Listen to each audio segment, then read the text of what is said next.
তো আজকে আমরা যেটা করব সেটা হচ্ছে স্পিন বল খেলার জন্য আমরা ট্রিগার পজিশন কেন করব। ট্রিগার পজিশন ছাড়াও তো আমরা খেলতে পারি, ঠিক আছে? তো দেখো আমি ব্যাটিং স্ট্যান্স আছি, আমরা চাইলে এখান থেকে ডাইরেক্টলি খেলতে পারি, পারি না?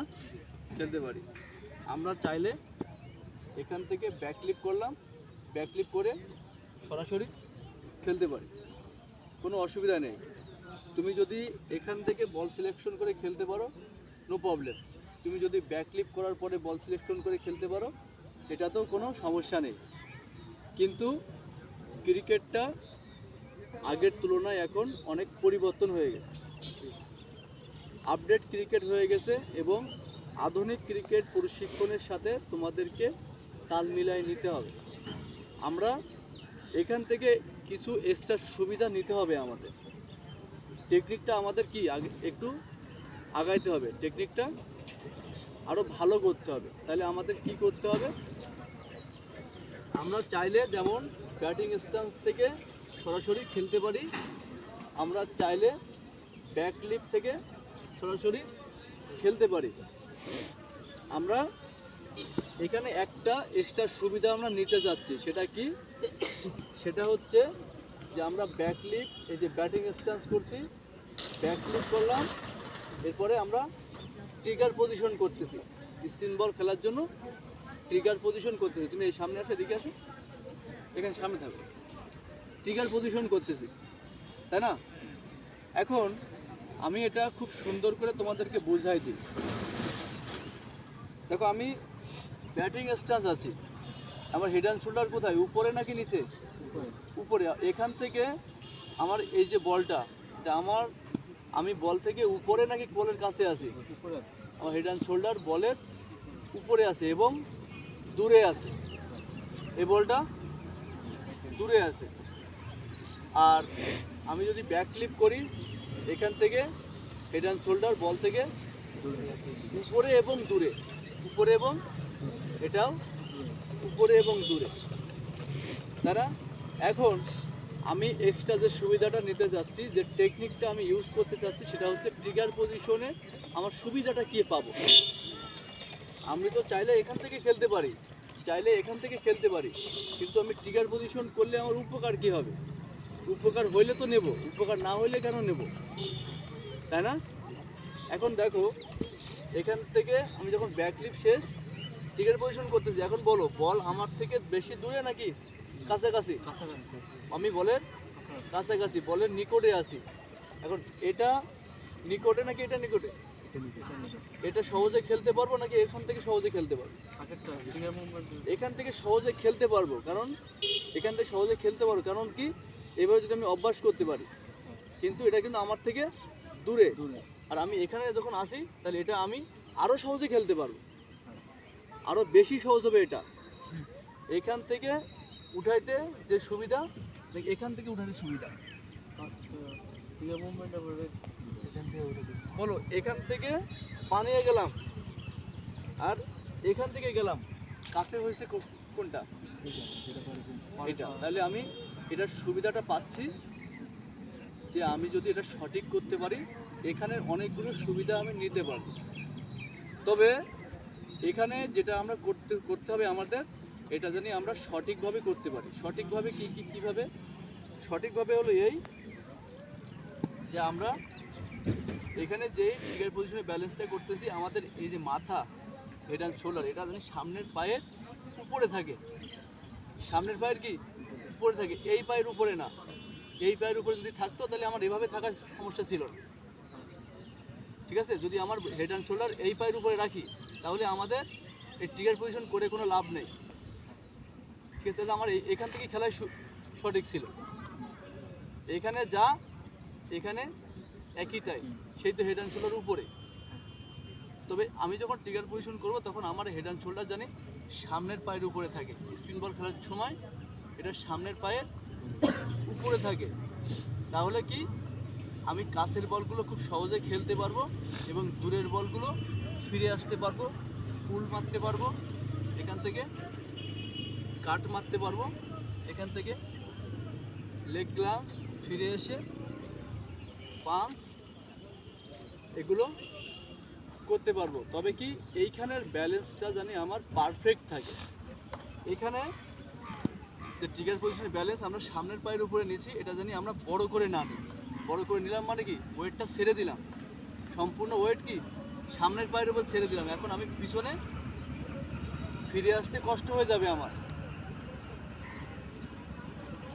এখন কি এইখান থেকে পিছনে ফিরে আসাটা কি কষ্ট হয়ে যাবে, বডিটা লক হয়ে গেছে। বডি কি হয়ে গেল, লক হয়ে গেল। এখন আমি যদি এখানে থাকি তাহলে সামনে যেতে পারছি, পিছনে আসতে পারছি, বডি ঘোরাইতে পারছি, বডি সাইড করতে পারছি, টোটাল সাইড আমি খুব সুন্দরভাবে ব্যালেন্স নিয়ে খেলতে পারছি। এই সুবিধাটা নেওয়ার জন্যই আমরা ট্রিগার পজিশনটা করে থাকি। এবার দেখো তুমি এখানে যখন ট্রিগারে আসো, তুমি এখান থেকে খুব সহজে সুইপ মারতে পারতেছো।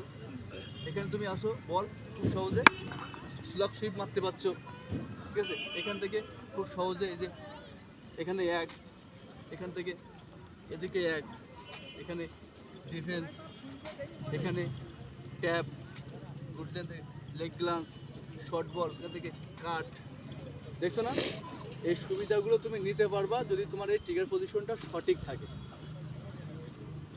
আদার্স আরোগুলো কাজ করতে পারো তুমি। এখানে তুমি দেখতে আসো, তুমি যে এখান থেকে এটা মারতে পারছো, এখান থেকে এটা মারতে পারছো, তাই না? এখানে আমি রেডি হয়ে আছি,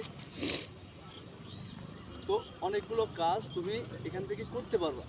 যার কারণে আমরা ট্রিগার পজিশনটা করে থাকি। এটা সঠিক নিয়মে সঠিকভাবে করতে পারলে আমরা অনেক সুবিধা নিতে পারবো। কি বোঝা গেছে? তাহলে আমরা কেন করি? অনেক কোচের মতামত আছে যে না, আমরা স্ট্যান্স আসি, শুধু ব্যাক ক্লিপ করবো আর খেলবো। এটাতে কিন্তু অসুবিধা কিছু বলিনি, এটাতে অসুবিধা কিছু বলেছি? এটাতে অসুবিধা কিছুই নেই। তবে কি তুমি আধুনিক ক্রিকেটের সাথে নিজেকে নিতে পারবে না। তাহলে আবারও তোমার সেই 80 বল খেলে 30 রান, ঠিক আছে, 90 বল খেলে 40 রান, এই জায়গাটা থেকে যেতে হবে। আপডেট ক্রিকেটে তুমি পৌঁছাইতে পারবে না। আপডেট ক্রিকেটে যেমন স্পিনারদের ট্রিগার পজিশন আছে, তেমন ফাস্ট বল খেলার জন্য ট্রিগার পজিশন আছে। তো যেহেতু আজকের প্রশিক্ষণটা আমাদের স্পিন বলের ট্রিগার পজিশন নিয়ে, স্পিন বল খেলার জন্য রেডি হওয়া, এখন এই ট্রিগার পজিশনটা আমাদের কখন করতে হবে? এই যে আমরা কি করতেছি, স্ট্যান্স করতেছি, ব্যাকলিপের পরে আমরা ট্রিগার পজিশন করতেছি, এইটা করতেছি, তাই না? এই যে পা এটা সামনে আগাচ্ছে, এটা নেই। এটা কখন করতে হবে? এটা যখন বলটা হাতটা উপরে উঠাবে, এটা তো বোলিং অ্যাকশন ফার্স্ট। তাহলে তোমরা এটা হচ্ছে একটা কাউন্টের ভিতরে নিয়ে আসবা, ঠিক আছে? কাউন্ট করে করে করবা। যেমন 1 হেড অ্যান্ড শোল্ডার ঠিক করে নিলাম, 2 ব্যাকলিপ, 3 ট্রিগার পজিশন, 4। এবার ট্রিগার পজিশনে কি হতে হবে? এই দুইটা টো একটা লাইনে, দেখছো? এই দুইটা টো কি এক লাইনে, দুটো টো একটা লাইনে থাকবে। এইখানে চলে গেলাম, তো আমরা এখান থেকে এইখানে গেলাম, তাহলে কি, তাহলে একটা সাইড আমার আগেই লক হয়ে গেল। তাহলে তুমি এই যে লেফট আর্ম স্পিনার, লেগ স্পিনারে খেলতে পারবা না, ঠিক আছে? তো চেষ্টা করবা এই দুইটা টো একটা লাইনে রাখা, এবং মাথা এবং শোল্ডার এটা সামনের পায়ের উপরে রাখো। ব্যাট ক্লোজ করে হাই লিফট রাখো, সমস্যা নেই, এখানে টাইট রাখো। হেড অ্যান্ড শোল্ডার দেখো সোজা আছে, ব্যাক শোল্ডার বাইরে ওপেন আছে, এখানে থাকো। এই জায়গায় এগুলো এভাবে ঠিক করো, এই ব্যাকলিপ এইখানে, এই মিডল পয়েন্টে থাকো, ঠিক আছে? এইভাবে ট্রিগার পজিশন পারফেক্ট করো। তারপরে তুমি বল দেখো আর খেলো। বল দাও, কটা আসল বল দাও সামনের থেকে, খেয়াল করো, ফেলে দিছো? জি। দেখো এখানে রেডি, ব্যাকলিপ, বল দাও, ট্রিগার পজিশন।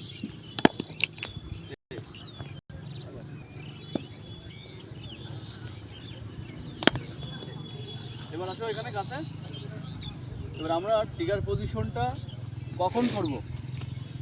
এটা আমাদের জানতে হবে। ট্রিগার পজিশন কখন করবা, যখন বলিং গেছে, এই বলিং অ্যাকশনটা তুমি ব্যাক লিপ থাকবা, এই যে ব্যাক লিপ, এই ব্যাক লিপে থাকবা কি বলিং অ্যাকশনের সময় হাতটা যখন ঘুরায় উপর উঠাবে তখন তুমি ট্রিগার পজিশন নিবা।